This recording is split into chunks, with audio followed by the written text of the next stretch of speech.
my role now is simply to highlight a few of the points from the Yothi Indi Foundation submission to the Productivity Commission in 2017.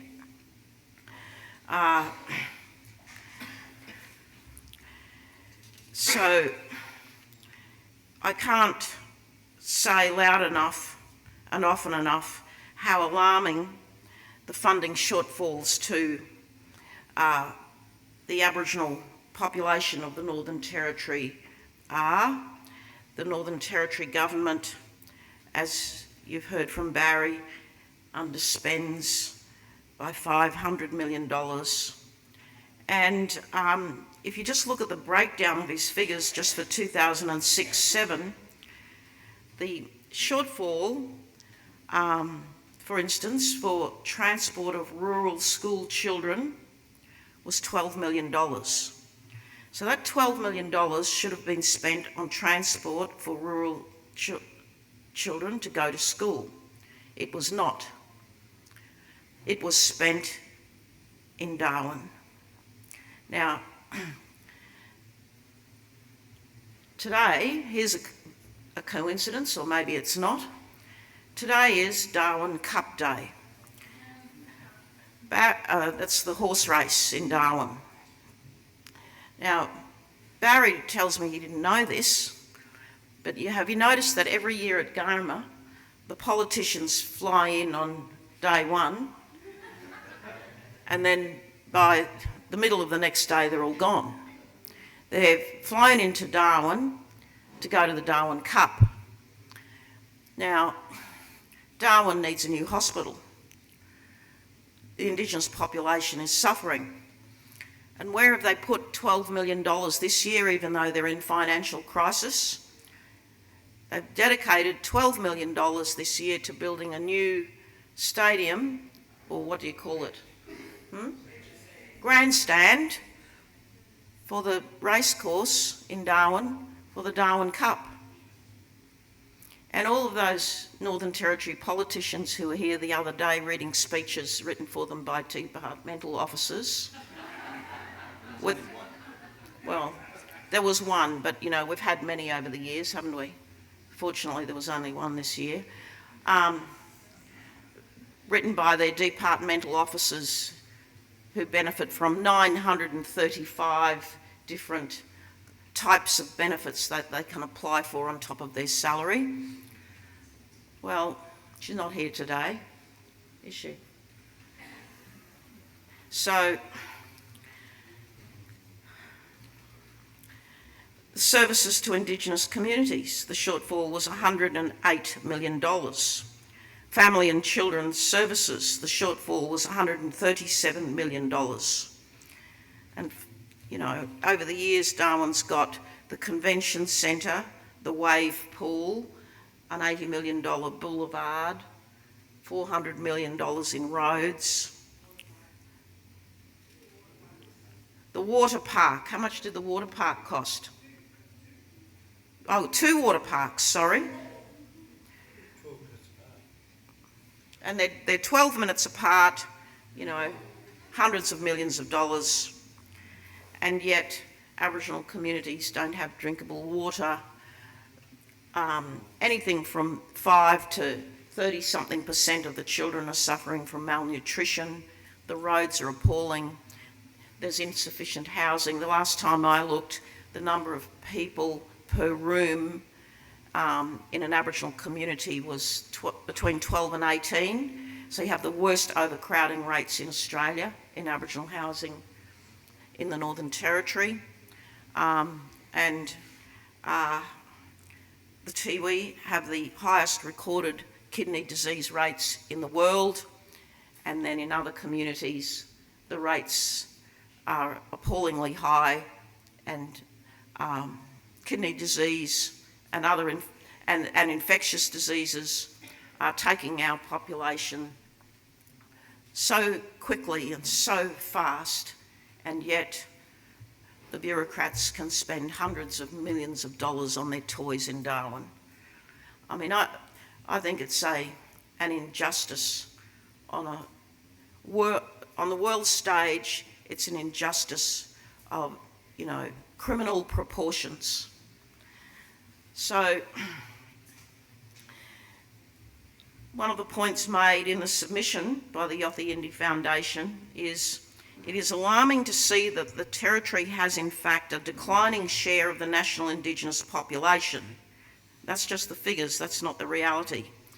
This cannot be explained by natural increases in population growth, but we assume it comes about because of lack of census data, through self-identification in census and through the children of marriages between Aboriginal and non-Aboriginal people in other states and territories, henceforth identifying as Aboriginal. As the Commonwealth Grants Commission says, indigeneity is an important factor in the equalisation process, and in our case, it is drawing money away from the desperate need in the Northern Territory. So what you have is an under-enumeration of the Northern Territory population, and I'm going to assume, because we see this pattern across Australia, that it's at least 25%. So you can add another 25% to the population figure to get a real population figure.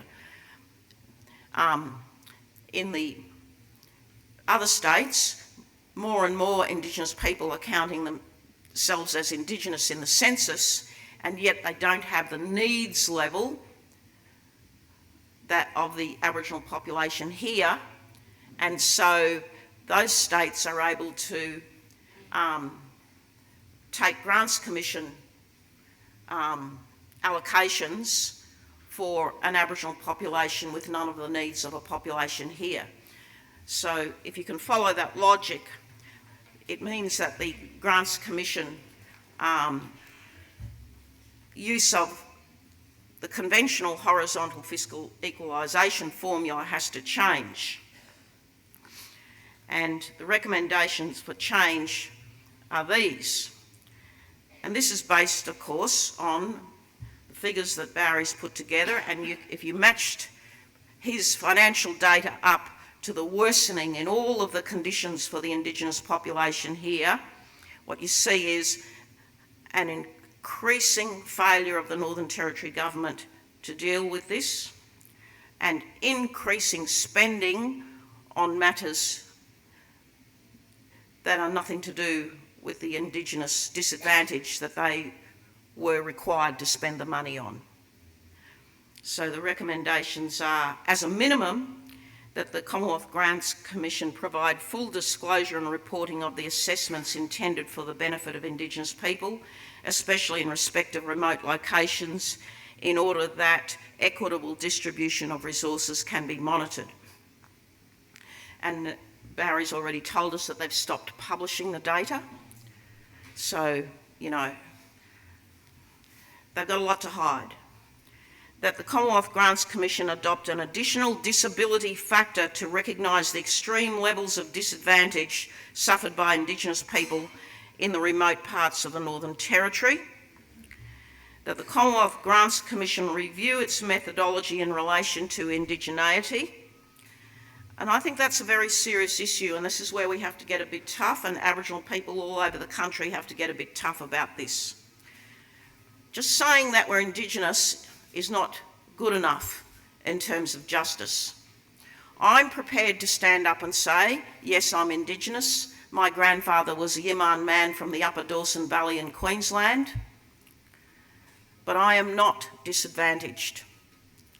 And I want the Census and the Grants Commission to recognise that I'm Indigenous, but that I do not have a need like Indigenous people in the Northern Territory. So I'm Indigenous with zero disadvantage.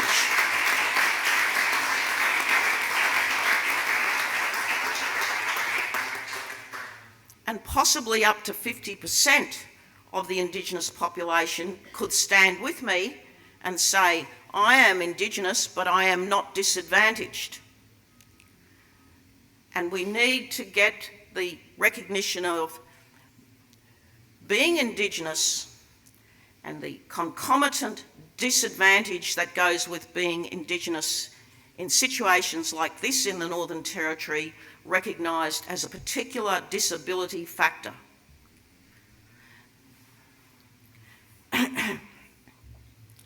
that the Commonwealth Grants Commission that the Productivity Commission establish itself as an independent umpire to monitor expenditure of the funds intended for the benefit of Indigenous people, similar to the Indigenous Policy Productivity Council as recommended by the Empowered Communities Design Report 2015. So I refer you to the Empowered Communities Design Report 2015. It's online, it's downloadable, and the solutions, much like Barry's prescription, are set out very, very clearly. And your support for that model of doing business with Indigenous Australia is urgently required.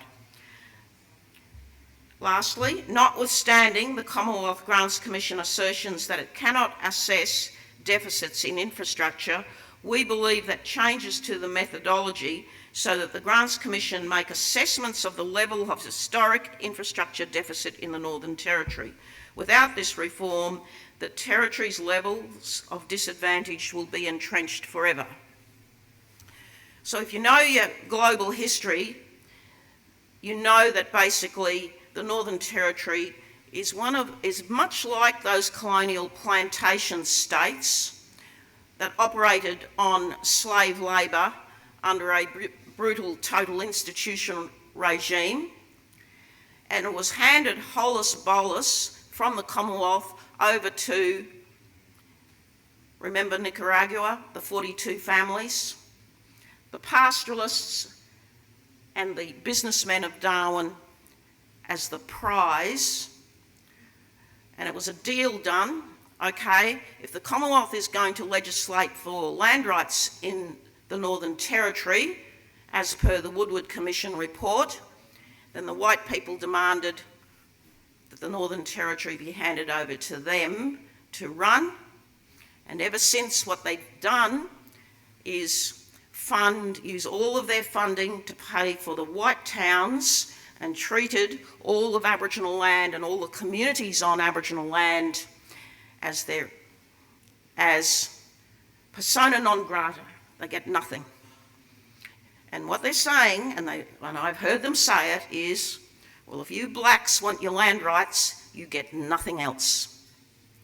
So what you have here is a very sick form of apartheid that the Commonwealth funds and which grows worse every year, and I'm calling it the Northern Territory is a failed state.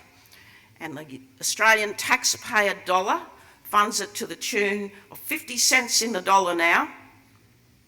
And what you're paying for as a taxpayer, what I'm paying for as a taxpayer, is not horizontal fiscal equalisation to overcome Aboriginal disadvantage. No, you're paying for the tens of thousands of non-Aboriginal public servants in the Northern Territory to live the white plantation owner lifestyle in Darwin.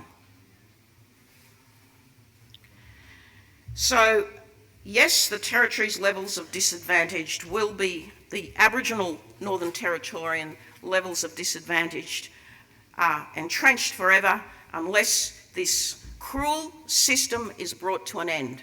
Now, I'm not speaking for the Yothu Yindi Foundation, I'm giving you my personal view. You've heard from Denise as the CEO, you've heard Barry's evidence. This will be online on YouTube. Pay attention to this. You have the opportunity to put a submission to the Productivity Commission on this. Please do so. You can do something about this. Please don't come and say to me, what can I do? I'm telling you what to do. Put a submission to the Productivity Commission and bring an end to this cruel system.